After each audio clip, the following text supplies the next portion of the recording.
Open up to the prophet Zechariah, chapter 12.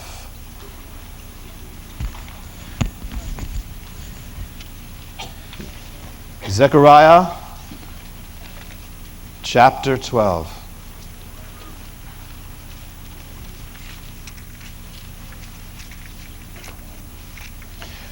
Which is a chapter about the end times, and something that we've seen in the world, that which appears to be the puzzle pieces coming together with a restored Israel and the nations of the world, and the issue of Jerusalem. Even today in the Middle East was again an outbreak of fighting in Israel.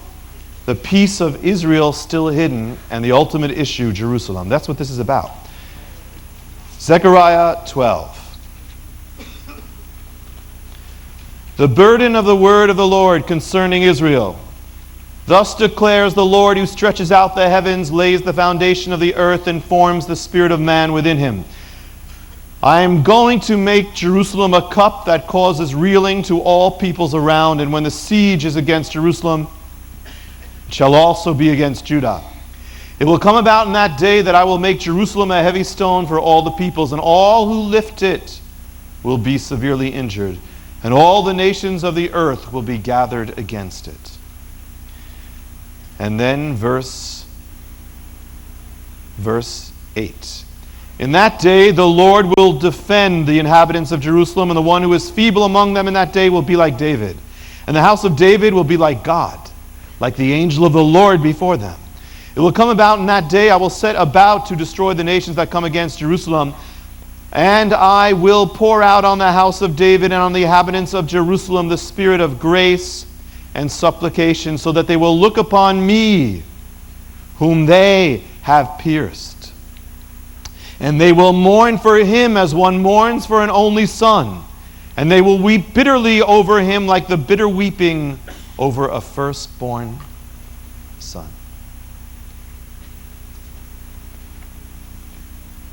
One of the 13 principles of the faith of Judaism, the 12th one is, I believe with complete faith in the coming of Messiah, and even though he should tarry, nevertheless I shall wait for his coming every day.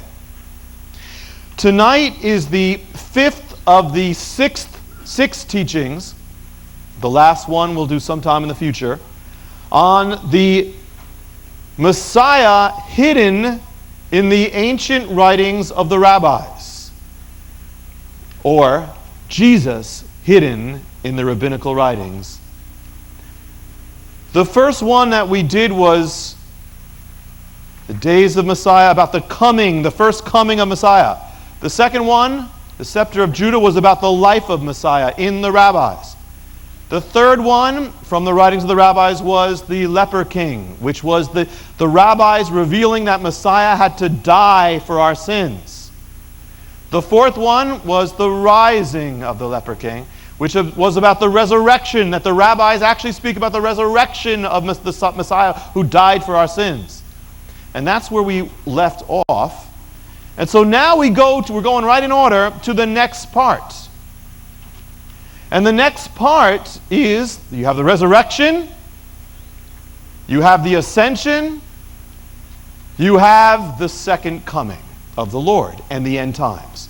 So this one, we're going to look at what is hidden in the writings of Jesus' own people, the rabbis who denied him and yet who bear witness to him, so that Messiah, even by denying, is upheld. And so it's a very powerful thing in seeing how real and true and how legitimate, how totally the Messiah is Jesus. Amen. The rabbis, they will say often when we are speaking to Orthodox Jews, they will say, this whole thing about the second coming, where's that in the Bible? That whole thing's a fake. They'll say, because it's just you're covering up for the fact that he didn't do what he should have done, so he has to come back and do the rest. That's what they'll say. They'll say it's not there. There's nothing about a second coming in the Hebrew Scriptures. You just came up with it. That's very interesting because we're going to find in the writings of the rabbis themselves, they will bear witness not only to the first coming, but to the second coming. And it's going to close with a puzzle piece that I believe, as far as I know, I mean, I don't. There could be someone in Afghanistan who does, I don't know, but as far as I know, I have never heard this, and I don't believe it's ever been said as far as we know. Something that we sort of stumbled across that is hidden in there, and the reason why it wouldn't have come out is because the people who wrote it don't believe, they don't really know enough about Jesus. The people who believe in Jesus, Yeshua, the Messiah, don't read those writings. It's a very obscure writing of the rabbinical writers, and there's something that's just mind-blowing that I believe maybe the first time it's really coming out, because it'd have to be, something like this, one way or the other. So, let's begin. And this is called the Gulgatah. Already, what's going on? The mystery of the two Messiahs.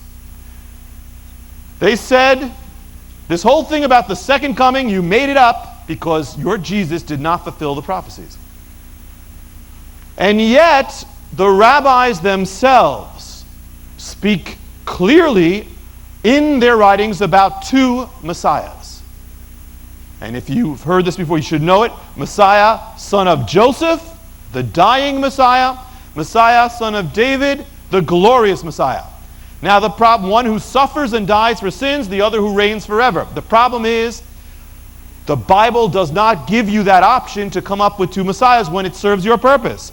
The only kind of faking around is that, because the Bible never says there's two Messiahs. There's only one Messiah.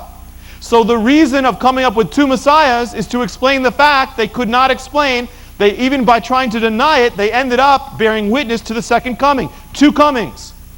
One dies for our sins. They're bearing witness that the Hebrew Scriptures say he dies for our sins. And secondly, and he comes on a donkey. Secondly, he comes on the clouds. And in fact, it says that in Daniel 7:13, it speaks about the one like the Son of Man who comes on the clouds.